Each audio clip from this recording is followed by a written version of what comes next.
Today, we are really excited to be joined by Dr. Monique Morris. She is a social justice scholar, a college professor, an author, and the co-founder of the National Black Women's Justice Institute. Her latest book is entitled Black Stats, African Americans by the Numbers in the 21st Century.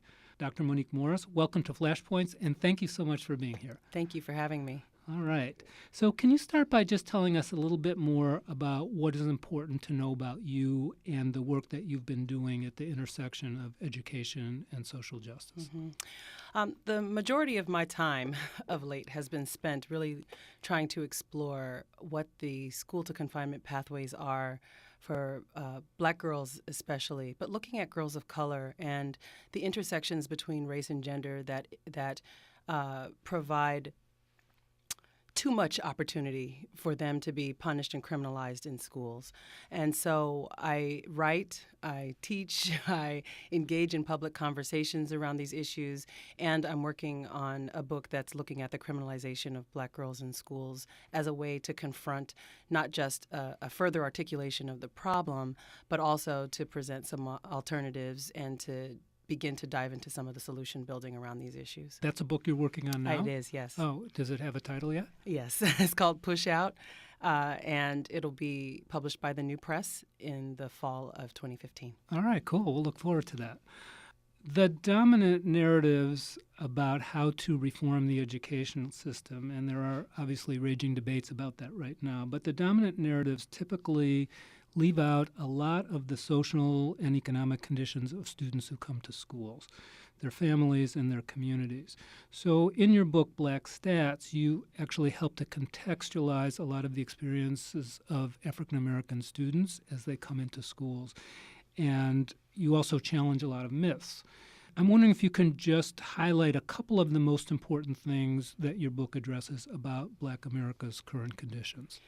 Yes, I mean, I'm appreciating that you want to start there because oftentimes we talk about what's happening in schools as if they're really just this isolated space where there's not an ongoing relationship with community. And, sociologists have talked about this concept called bidirectional conflict flow, right? And where there's this idea that what happens in communities and on the way to school impacts what happens in school, and what happens in school impacts what happens after school and beyond. And the ability for us to really explore that relationship, I think, is key in understanding where our kids are, where our young people are, and where the opportunities for their growth are. I would say in Black Stats, I was able to present a statistical narrative that gives us both an idea of where there has been progress. So, I talk about the extent to which there's been an increase in the number and percentage of Black Americans who now have graduated from high school since 1970 and have graduated from college since 1970. Those numbers have increased significantly. There is also data, data sets that have shown that the dropout rate is actually decreasing among Black Americans, and that while we still see disparities, we're still also seeing progress. There are more kids who are participating in honors courses, more Black kids who are applying to college, taking the SAT, engaging as productive and high-performing students. It's important to know that because when we have conversations about all that's wrong with the school system, we tend to forget about all the ways in which our children are achieving and our teachers are doing tremendous work and, forget to celebrate them for those accomplishments. It's easy to do that. It's easy to skip over that narrative because there are still things that we need to work on. And when we apply our justice lens or we apply an equity lens, we really do tend to focus in on the disparities, the things that are wrong. That said, we continue to see disparities with respect to outcomes on standardized tests between Black students and other students. We continue to see increased rates of suspensions and expulsions among Black students. The use of exclusionary discipline has increased and has presented a particular learning space for Black students and other students, but it disproportionately affects Black and Latino students. In a way that does represent a limited sort of life narrative and trajectory for them. And that's problematic. That's deeply problematic, especially when you think about what schools are designed to do, right? Mm-hmm. And if you think about schools as learning institutions and you think about them also as structures of dominance, these big, heavy institutions in our society that have such tremendous impact on shaping the minds of our young people, but also producing this next cohort, if you will, of productive citizens. And if we're criminalizing them in those spaces and really not thinking about its impact on their lives when they leave school, then we're fooling ourselves if we think that we're doing something productive. So it's important to, I would say, include some of those in the analyses. I would also include, the stats that look at the health disparities that are ongoing and affecting Black America, because, again, we can't talk about necessarily the full well-being and engagement of our young people without exploring some of these other issues, right? The ways in which Black communities are disproportionately affected by food deserts, the ways in which obesity and mental illness still affect Black youth and young adults in ways that we tend to not explore in conversations around education. And yet they are intersected, particularly when we're talking about students with disabilities, and we look again at the ways in which their behavior is criminalized and or subjected to harsh discipline because we don't have the tools to adequately respond to some of those conditions. I want to pick up on what I heard was two elements. One was about the exclusionary policies and the harsh discipline. I want to come back to that, but I'm also hearing in there that there actually are some myths in perception that may color the unconscious assumptions that are made by educators as they look at students of color. So can you say a little more about some of the more pervasive myths? Because I think you addressed that also in your book. Yeah. I think what I say in the book is that the student identity of Black youth is not understood well, and that there are these sort of ways in which there are these ways in which entertainment present Black learners and Black students in ways that are somewhat realistic and somewhat not, right? Mm-hmm. So we have these very limited presentations of Black students learning, right? Either they are poor performing students, or they're disruptive in class, or they're sort of silent and, sort of really high achieving, right? Okay. And we lose in the middle all the sort of real narratives about kids who are trying to do their homework and who are going home and trying to make sure they can do what they have to do to be successful and get to the next phase of their learning. The myths that I would say that tend to, sort of engage Black students one way or another, touch them in some way or another, is this idea that they're not doing what they're supposed to do. So many of our children are doing what they are supposed to do. The question is, are we clear about what that to-do is, right? Are we clearly establishing what it is that we want our children to accomplish, what we want our students to accomplish, and are we building in tools and resources in schools to see them forward in that goal? For example, in my research that I have conducted largely with girls who are looking at they're girls who have been formally involved with the criminal legal system. And I have for years been in conversations about how we then examine what their educational experiences have been and use those experiences to structure new experiences, new ones, right? Because a lot of these girls have had extended absences from schools. A lot of them have had school and tried to do what they're supposed to do, but they're totally disengaged, or they're just not seeing the connection between what they're learning and what their goal objectives or career objectives are. And so, I think a lot of what we need to do, the ways in which, I talk about myths, is to really explore what we're asking young people and what we're not asking young people, because ultimately we're forming these ideas and these constructs around student learning and student identities based upon what we think is really happening, rather than engaging them in a co-construction of their own narrative, right? Inviting them to offer their own stories and tell us the things that they want to see in schools and the kinds of learning environments that would be most conducive to their learning and their learning styles. So there is, sort of a very limited way in which we understand students, particularly Black girls who have a history of criminal legal system involvement, but also boys, right? And the way in which those two populations intersect with each other.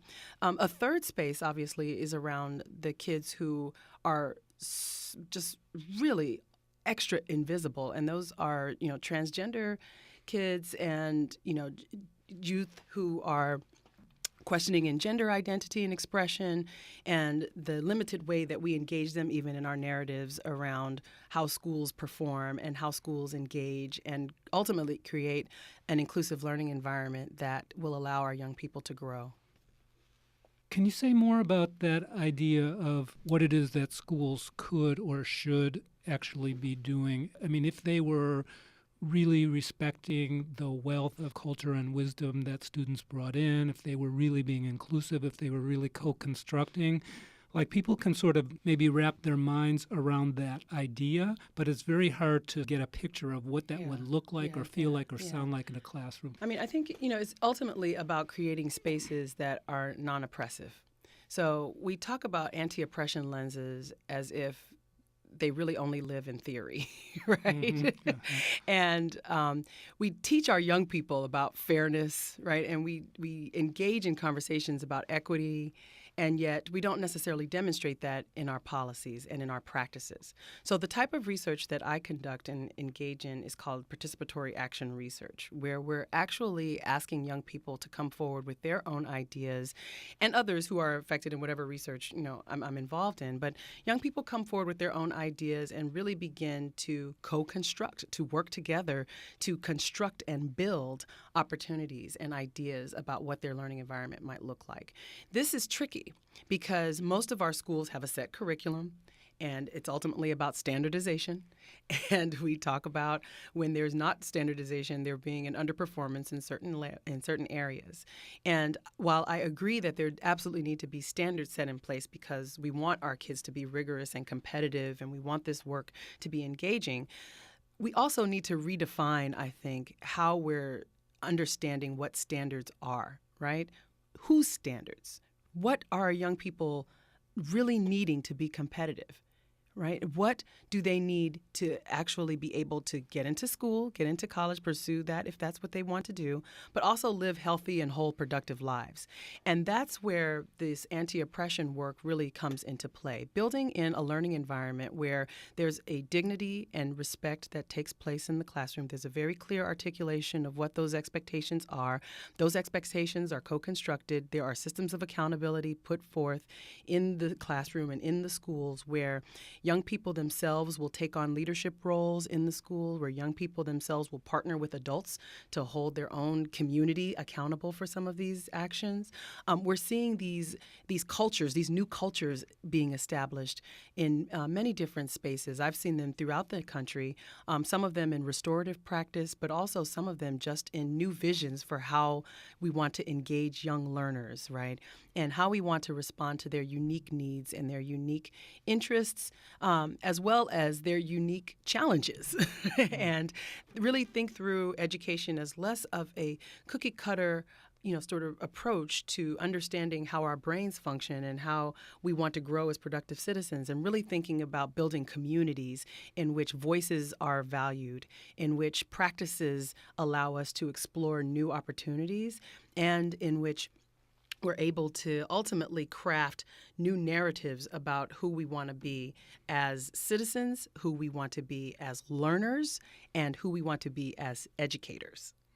Beautifully said. Thank you for that. Unfortunately, that does not seem to be the dominant paradigm at the moment. And a lot of schools today are really pushing these zero-tolerance policies that criminalize student behavior and use coded language, like we have to hold students accountable as coded language for oppression and pushing students out. I first learned about your work through a conference that the Alameda County Office of Education was doing that brought together 300 educators and community organizations talking about what many people were calling the school-to-prison pipeline, but you use some different terminology around that, the school-to-confinement pipeline, and where that debate has often focused primarily on the impact for African American and Latino males. you have created a much more inclusive body of work around the impact on girls, in particular girls of color. So talk to us more about your perspective about the school to confinement pipeline. Why that terminology, and how can we think about it in a broader way? Yes. So I use the term school to confinement pathways, and I stopped using school to prison pipeline, not out of any disrespect for the advocates and the movement that produced that language, because I think I understand very much the sense of urgency that it provides when you really paint the picture of a cradle to grave, a cradle to prison pipeline, right? That said, when I started to explore the literature on the school to prison pipeline, I started to notice that there was very little that included the conditions and particular pathways that were leading girls to contact with the justice system, with the criminal legal system. And while we tend to talk about prison and incarceration, and particularly in our justice reform lenses, we tend to focus in on mass incarceration. But I think it's really important that we understand that incarceration is a symptom of a much greater problem, and that problem is criminalization. And that when we broaden our lens to explore not just who's landing in prison, but looking at the full body of people who are affected by criminalization, in contact with the criminal legal system, and really looking at the multiple forms of confinement that exist in our society, that we're able to really begin to see the reach of this system, this really dominant system. So I started using school to confinement pathways partly for that reason, and also because when I started to look at what was happening with girls, we tend to see that for girls, there's not necessarily the same sort of trajectory of involvement with the justice system that you see for boys. So you don't necessarily, particularly when we're talking about educational factors that are at play. Are girls affected by zero tolerance policies? Absolutely. Are girls of color disproportionately impacted by them? Absolutely. Are Black girls in particular impacted by them? No doubt about it, right? We see these trends in city after city after city. What we are not seeing necessarily are the ways in which some of these school-based policies and practices marginalize girls to an extent that they either leave school, are pushed out of school, and not necessarily arrested on campus and taken to a sort of detention center or arrested on campus and physically removed by a law enforcement officer. If you look at the data for school resource officers, actually, while they may increase the number of citations that happen in schools, they don't necessarily increase the number of arrests. And so what we want to do is be very careful about our narratives so that we can actually build community around cultivating responses to these issues, right? There are multiple systems of surveillance that exist in our schools. There are multiple systems of surveillance that exist on our way to schools. So we were just talking about this relationship between community and schools, and the way in which our young people are experiencing surveillance, right, are accustomed to surveillance, are accustomed to assumptions, this presumption of guilt, that Charles Ogletree talks about. This way in which there's an assignment of culpability and guilt before they've even done anything that they carry with them when they walk in the school, right? That's exacerbated by metal detectors that assume something is wrong. That's exacerbated by officers or security guards on campus that are already accusing them or ready to cite them or ready to get them in trouble for failing to adhere to rules of the school as opposed to actually committing a criminal act. These are all ways in which we've sort of normalized and sort of begun to commingle language that was once very separate, right? There was once criminal justice language and there was once education language. And now we sort of have this, even the use of the term zero tolerance is a very criminal justice term, right? And the way that we think about how we engage with young people has now been so affected by a dominant punitive lens that sometimes it keeps us from seeing the promise of young people and the very basic idea that young people can change and young people grow and young people make mistakes. Every one of us has made a mistake. And the way in which we are able to learn from those mistakes, is really what makes the difference, not the extent to which we are punished for those mistakes. And so the learning aspect here has been lost in the inability of administrators and other school personnel to have the discretion to respond to these conditions and these incidents as they occur with that through that lens, right, or through this idea that there should be some way for young people to learn from their mistakes as opposed to really engaging them with punishment. But too often the narrative that is assigned to our young people is one of discipline. These kids need discipline. We want more schools that give discipline, and there's sort of a hard way in which we've talked about youth development and this basic understanding of what the social worlds of children are, like how we are engaging them, how we're talking to them, how they are seeing life, right? What is their way of understanding this that is not incorporated in our current ways of responding to their conflict? And so all we've been doing for the last 20 years is teaching young people how to deal with conflict through discipline and punishment, because that's what we've been engaged in increasingly. I am encouraged by California laws and other districts in particular that are now beginning to abandon zero tolerance policies, but not enough have done that, and they're not totally gone. Because again, what we're talking about here is a consciousness.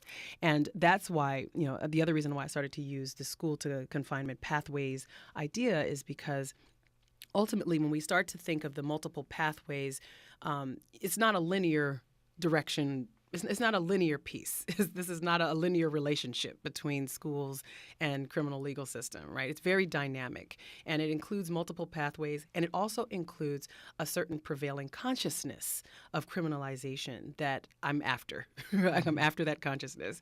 And I think that many of us are trying to explore, advocates in the community, scholars in the academy, other concerned citizens, parents, children, young people are very concerned about the way in which this consciousness has shaped an entire policy body and set of responses that ultimately undermine their ability to be productive adults and understand how to ultimately resolve conflict. Very well said. Are there some unique pathways to confinement for Black and Latino girls? There are interesting ways in which girls are affected by sexual victimization that are unique to them. That's not to say that males are not affected by sexual victimization. They absolutely are. And that's not to say that transgender communities are not particularly vulnerable. However, for girls, there is a strong linkage between a history of sexual victimization and a condition of confinement. There are also some interesting ways in which girls of color are pushed out of classrooms and whose behaviors are interpreted in ways that make school seem like a place to avoid. So I have collected I've collected maybe over 50 narratives in the last 2 years that explore this question of what it is about the classroom and what it is about the expression of Black femininity in particular that leads decision makers to feel that they are breaking the law or they are somehow being defiant or somehow being unruly in a way that warrants their removal from school or from class. And often it's sort of wrapped up in this nebulous idea of them portraying an attitude that no one ever really defines clearly, but they have an attitude problem. And it's their attitude problem and their expression of that renders them vulnerable to punishment. And sometimes it's just for asking a question. So again, ultimately, we're not really seeing what young people are bringing to their learning spaces. We're really caught up in dynamics around who's in charge and control rather than thinking about what they are saying when they say it. So I had an administrator give me an example where he was talking about the reasons for which he gets referrals. And he said sometimes he'll get a referral if a young woman has, challenged the teacher. So I asked him, tell me a little bit more about that. And he said, well, our girls are not docile. And so if she's asking a question and the teacher says, come on, did you come here to learn? She's instantly going to respond with, did you come here to teach? And then there's this challenge in the room, right? This inability for them to really come together and understand that if she had a question, she was obviously there to learn, right? And if he's asking her if she's there to learn, there must be something in her behavior that's signaling she's not there to learn, right? She's not yet ready. And so perhaps we need to take a step back and understand all the things that kids are coming into the classroom with so that they are ready to learn, right? One of the first things that I do in my classrooms at the collegiate level and the graduate level is to just check in, right? Just ask my students, how are you feeling? What's going on? You okay? All right, are you present? Can you put it to the side? Now we can start. It's engaging people with human dignity that we're missing a lot of times, which leads to this unnecessary conflict.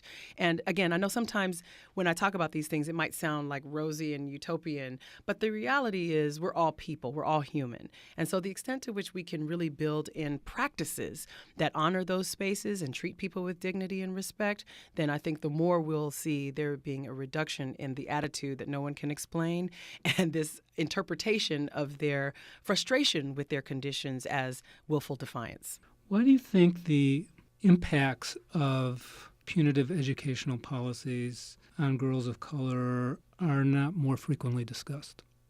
Again, I think they're not frequently discussed partly because they play out a little bit differently. They're not as visible, right? They're not as numerous as those with males.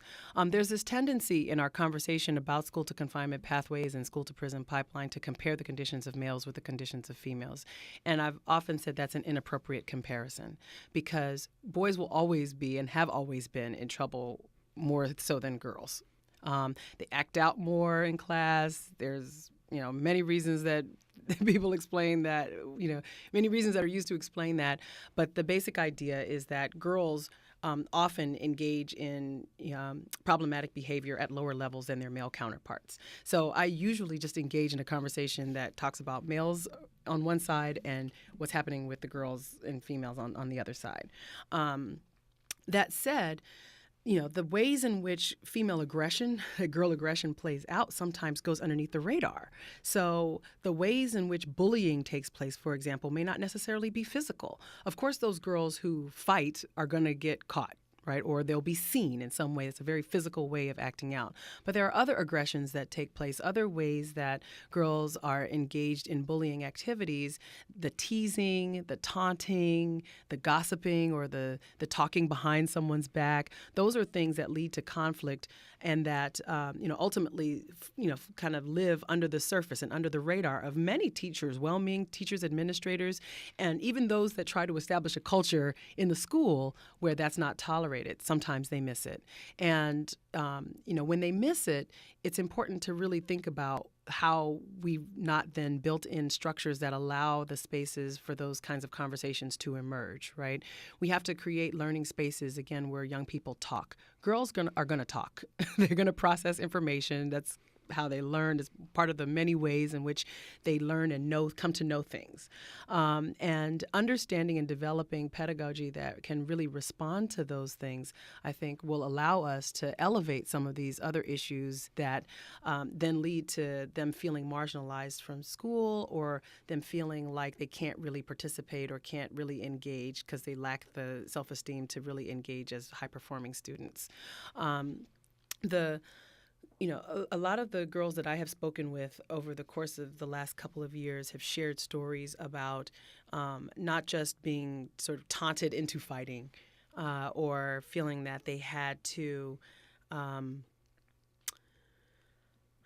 leave school because they saw it as a location for conflict and chaos. But they've also shared stories about how through connections with other teachers and connections with other adults in their lives, they've been able to really reclaim their identity as students and make connections that are important for them to see where they're going with their lives, right? And to begin to do some of the repairing of relationship, not just with each other as individuals, but also with the institution of school in a way that can be meaningful for their lives. And we don't talk enough in terms of those kind of repairing relationships, either as individuals or with institutions in a way that give us an opportunity to apply that lens even to our policy analyses, or that inform our practices, our professional development opportunities, any of it. So I'm hopeful that we'll be able to do more of that, because part of the reason we're losing so many girls to the streets, or we're losing so many girls to feeling that they just can't go to school, is that we haven't built the relationships with the administrators and the teachers that will keep them there. Overwhelmingly, when I talk to young girls and I ask them to tell me the question you just asked, right, I say, well, what is it that would keep you in school, right? What is it that you need? When do you feel like you are there? And they say overwhelmingly, when I've connected with my teacher. When I find that teacher who cares about me, I mean, really cares.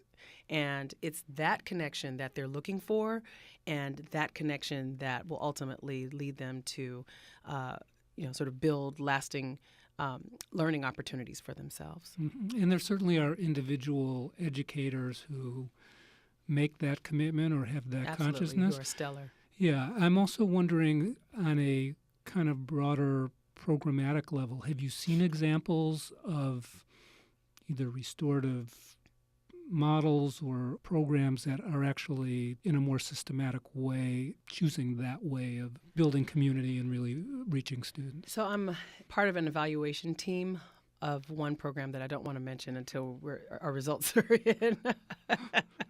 But I think at this point, the conversation around restorative practice has largely been exploratory, especially as it relates to youth of color and engaged intentionally in, sort of through that lens. It's important to think about restorative practice not as, sort of simply an alternative program, but really to think about it as an alternative approach to understanding youthful behavior and resolving student conflict, right, and student-teacher conflict, right? And I think we tend to talk about programmatic structures in a way that limit our ability to see the value of changing relationships between individuals and changing climate in such a way that will give us much of what we're looking for in a program, right? Stronger student-teacher relationships, a stronger receptivity to instruction, a willingness to participate in group activities, a willingness to learn, a willingness to teach, right? And to be responsive to the needs of young people. There's obviously the barrier of feeling that there are certain accountability measures that need to be in place with respect to standardized tests. And I do, certainly agree with much of the critique of those standardized tests. However, I also understand that without a clear articulation of what other measures might be, that's where we'll go. Mm-hmm. So, I think the extent to which we can continue as an education community, to think through alternative measures and different ways of measuring knowledge and exploring how we come to understand things and how we make meaning in our lives. All those pieces are important, but our young people are much smarter and capable than our test scores show. Mm-hmm. I'll just say. For sure. And, all of that feeds into their own, psychosis, right, or their own formation of student identity. If you're consistently getting back tests that tell you that you're not performing where your other counterparts are performing, then what do you begin to believe about your own capabilities, right? Mm-hmm. Especially if you know that you can be a critical thinker, or that you're a magical musician, right? You've got this tremendous talent, and yet there's no test that gives you an ability to say, yes, I can do this, and I do this really well. Ultimately, I believe education is supposed to be about providing individuals with tools for engaging in their lives with dignity, right? Ultimately, education is about providing people with enough information to engage and do what they want to do with their lives in a productive way, to have the skill sets to do that. If we're not really doing that, if we're not matching, if there's a mismatch between what we're teaching in schools and what young people want to do, then we need to revisit what we're teaching in schools, right? We need to revisit what kinds of opportunities we're putting before our young people, and we need to revisit what we're teaching them such that they can really understand how to be competitive in today's global economy and today's, really global community. Yeah, very well said. Let me ask you, what makes you most concerned about the future of education and what makes you the most hopeful? I think I am most concerned about the ways in which our reactions to student behavior have been criminalizing and punitive. Um, and that obviously has been of concern and why I have devoted so much time to trying to understand what's happening with respect to some of those practices. I think that many people are concerned, so I'm actually hopeful about the fact that more and more people are concerned and are willing to explore alternatives. I think we're in a time now where I believe if we can adequately marry a political agenda to our community and justice agenda around really supporting the well-being of our young people, then we should be able to establish a series of interventions and sort of multi-agency task forces, whatever is required for us to really engage in a re-examination of how we're preparing our young people to be productive adults. I look at conversations that I have, or sort of I reflect upon the conversations that I have with my own children, and I reflect upon the conversations that I've seen take place in classrooms between teachers and students, particularly students who are in high poverty schools or who are in juvenile court schools. And I see a difference. I see a difference in expectation. I see a difference in sort of core assumptions about what these children are going to accomplish. And I see that there is a tremendous opportunity for us to rethink what we know, quote unquote, about these kids, and come to understand that, our young people want to be in school, they want to learn, and they want adults to show them what they need to know. There's a lot of pain. There's a lot of pain that a lot of young people are dealing with. And this inability for us to respond to their pain is what ultimately allows it to fester and for it not to, or for it to inform their own harmful acts, right? I think one of the basic things we understand is that hurt people hurt people. People who have been harmed are the people who harm. And so we want to try to build in spaces, learning spaces, that really get to the core of some of these issues, and that we begin to understand that there are alternative ways of even engaging curriculum, right? Such that we can infuse our conversations about quadratic equations through a justice lens, right? We can really engage the arts if we're talking about history, right?